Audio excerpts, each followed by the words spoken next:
이번 사회 시간은 우리나라 도시 발달의 특징을 알아봅시다. 사회교과서 67쪽부터 69쪽까지입니다. 이번 시간의 학습 목표를 확인해 보겠습니다. 이번 시간의 학습 목표는 우리나라 도시 발달의 특징을 이해할 수 있다입니다. 네, 여러분 지난 시간에 우리나라 인구 구성의 변화와 인구 피라미드를 보면서 1960년대부터 지금까지 인구 비율이 어떻게 변화했는지를 살펴봤고요. 이제 도시에 많이 사람들이 모여 살았기 때문에 좀 문제가 많이 발생했다라는 걸 알 수가 있었어요. 그러면 그 도시들이 우리나라에서 어떻게 발달이 됐는지를 그 특징을 한번 알아보도록 하겠습니다.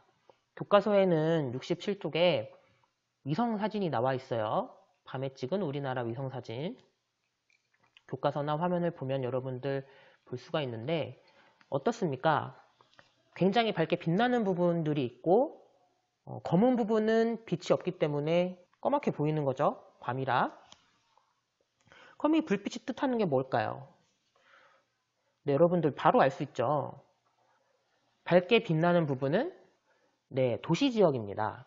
도시에는 사람들이 많이 살고 또 여러 가지 시설이 있기 때문에 밤에도 저렇게 빛이 반짝반짝 빛나는 걸 알 수가 있어요. 자, 그러면 실제 도시 분포 지도와 이 위성사진을 비교를 해볼게요. 자, 이제 이게 그 밤에 찍은 위성사진이고, 자, 여기 부분이 이렇게 빛나는 걸 알 수 있죠? 이렇게, 이런 부분. 네, 밤에도 반짝반짝 빛나고 있습니다. 네, 여기. 자, 그러면 자, 인구 분포도는 어떻습니까? 네, 이렇게 빨간 점으로 찍힌 이런 부분들을 이제 인구 분포가 높은 지역이라고 볼 수 있는데, 그쵸? 이렇게. 제주도도 이렇게. 그러면 한번 겹쳐볼게요. 이 두 사진을 딱 겹쳤더니, 네, 이 불빛하고 인구 분포도에 나온 빨간 점들이 일치하는 걸 알 수가 있습니다. 자, 그러면 좀 더 구체적으로 위성사진에서 불빛이 밝은 곳은 어디인가요? 네, 어디라고 볼 수 있나요? 여기를 우리가 뭐라고 하죠? 서울 및 수도권. 서울하고 수도권은 도시화가 많이 진행이 돼서 사람이 많이 살고 있다는 걸 저번 시간에 배웠고요. 또 있어요.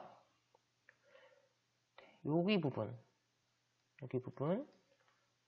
여기는 이제 남동 쪽이죠. 남동 쪽 해안 부분. 여기도 도시가 발달이 되어 있는 걸 알 수가 있습니다.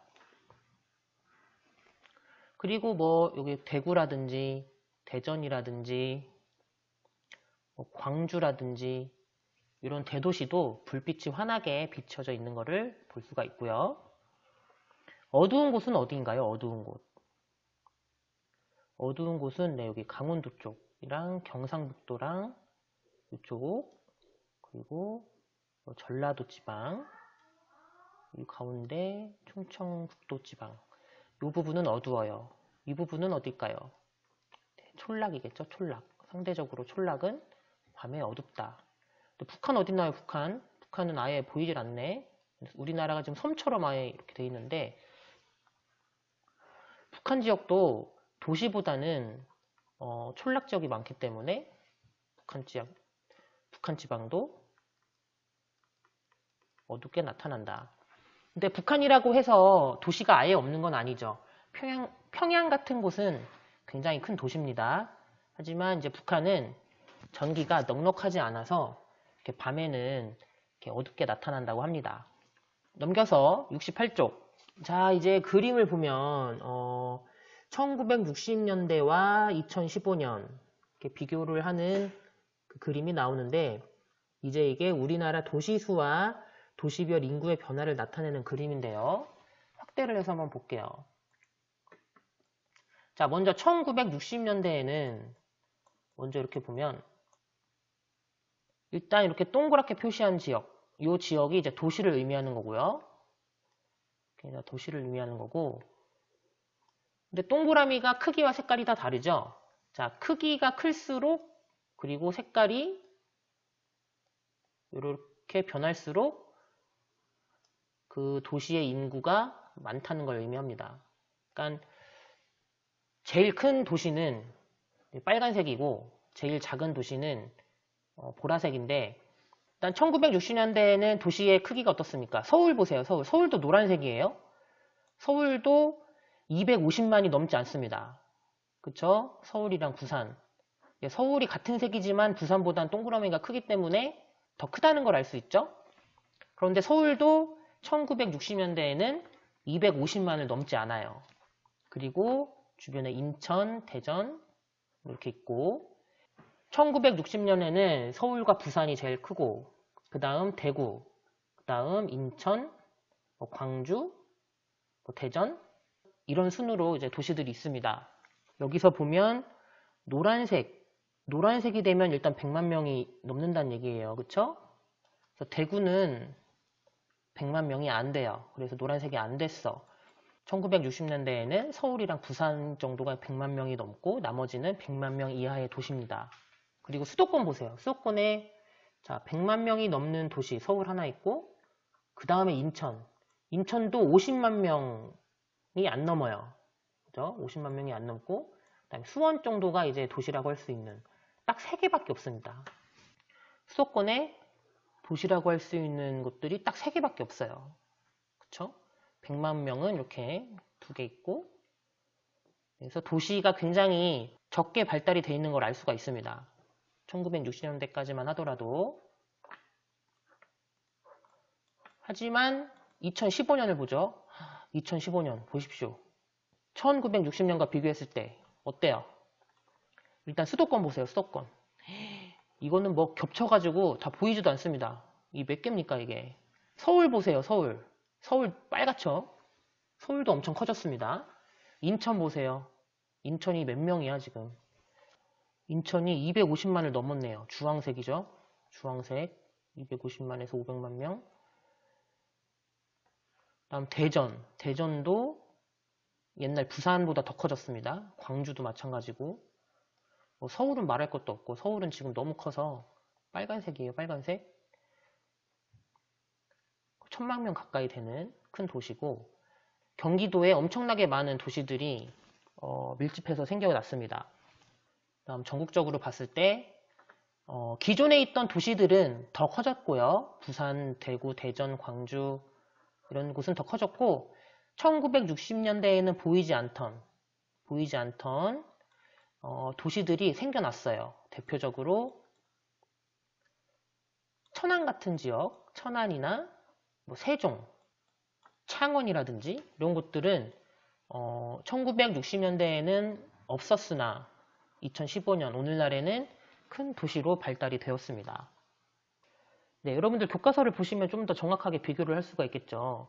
1960년대와 2015년 네, 도시가 굉장히 많이 늘어났고, 실제 개수를 이제 세어보면 1960년대에는 도시가 27개 다 합쳐서, 그런데 2015년은 몇 개냐면 84개예요. 84개.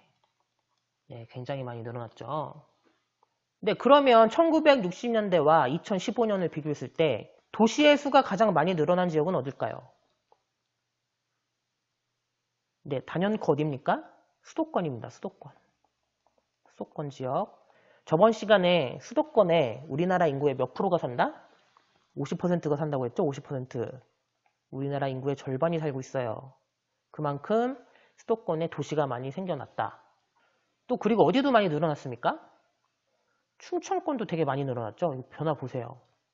충청권 여기도 많이 늘어났고, 그리고 여기 경상도 쪽 여기는 조금 있었지만, 그나마 있었지만, 이 경상남도 이 해안, 남종 쪽 해안에도 공업도시가 많아요. 부산이라든지 울산이라든지 포항 이쪽에 공업지가 많기 때문에 이렇게 남동 쪽 해안도 많이 늘어났다. 즉 수도권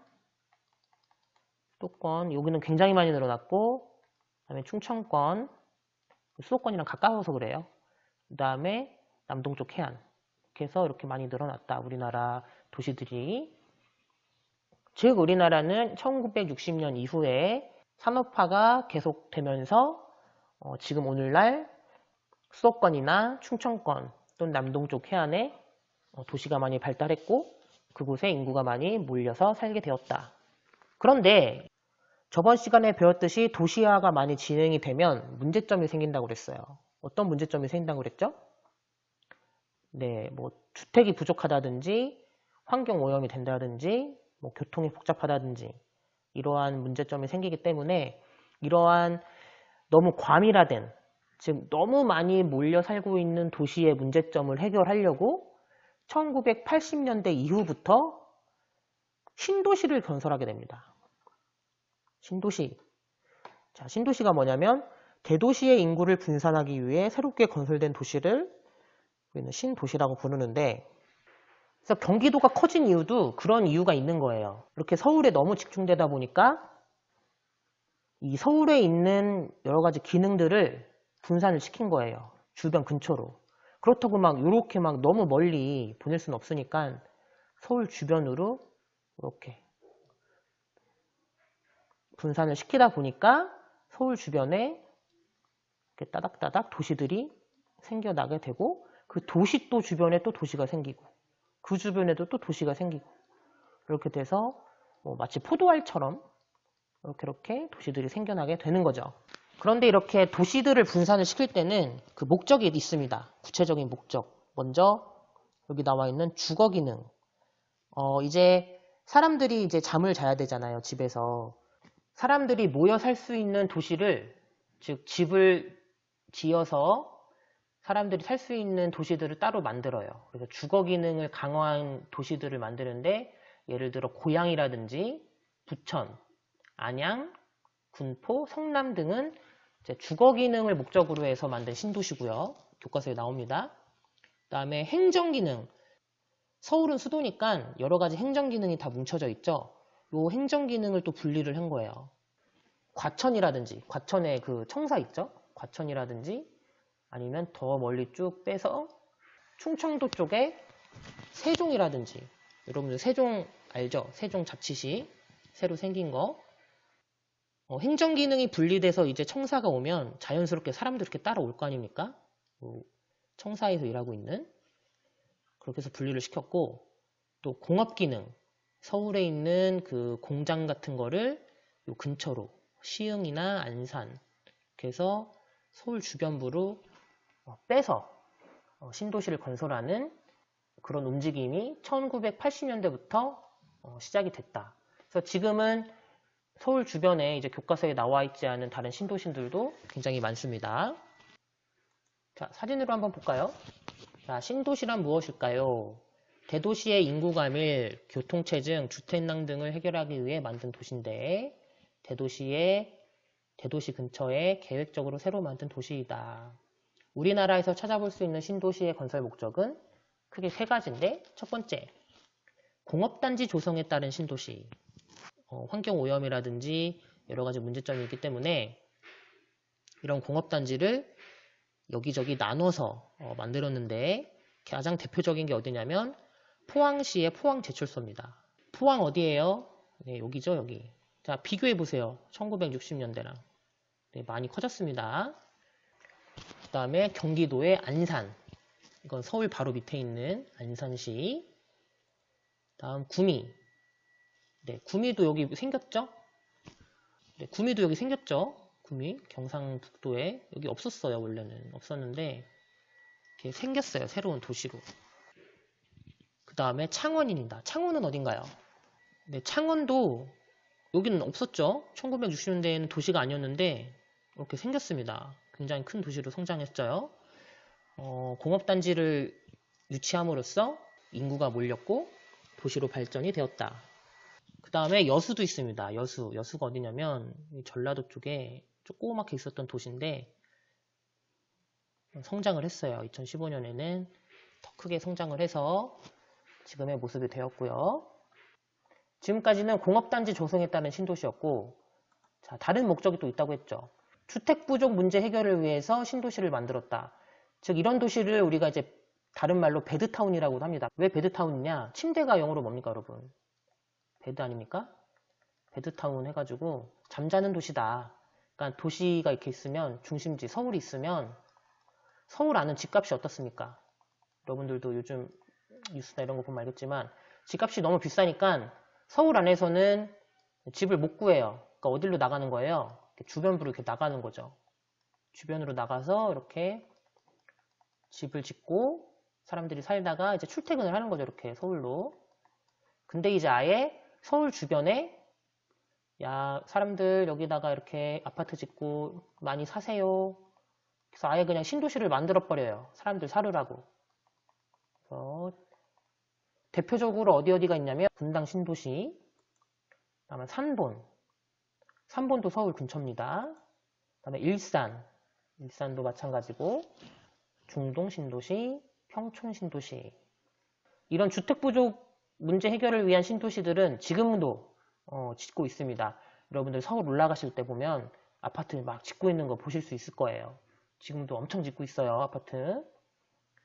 네, 이렇게 해서 신도시를 건설하고 있고요. 그 다음 국토의 균형 발전. 대표적으로 이제 세종시 있죠.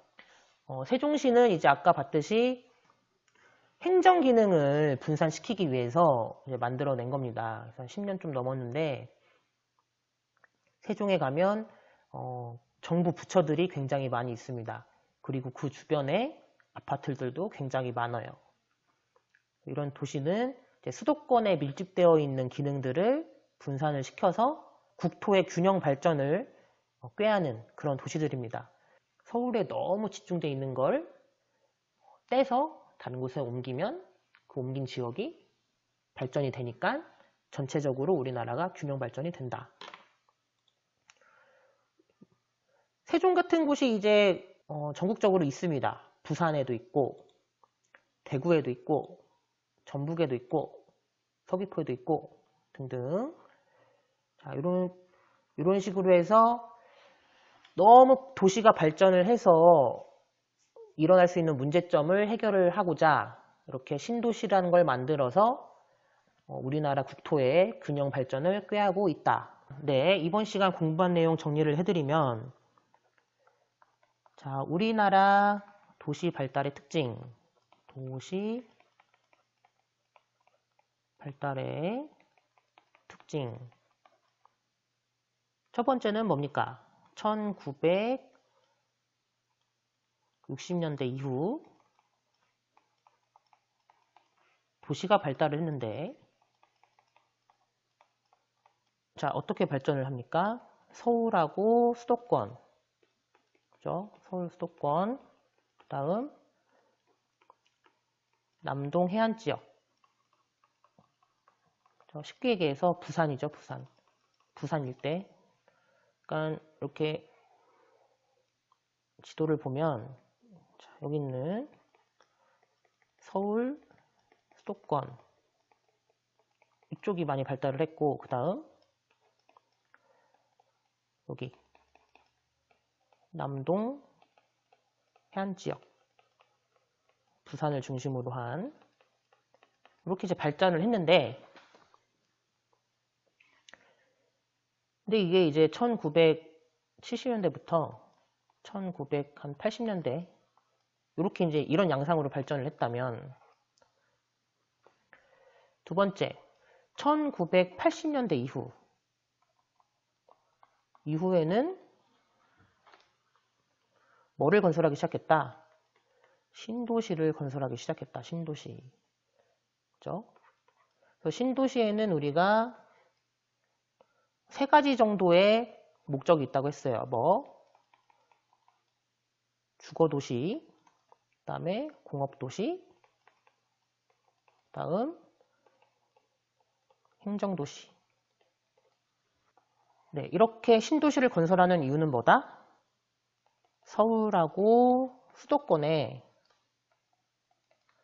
너무 집중이 되어 있으니까 이걸 어떻게 하자? 분산을 시키자. 그래서 뭐를 꾀하는 겁니까? 국토의 균형 발전.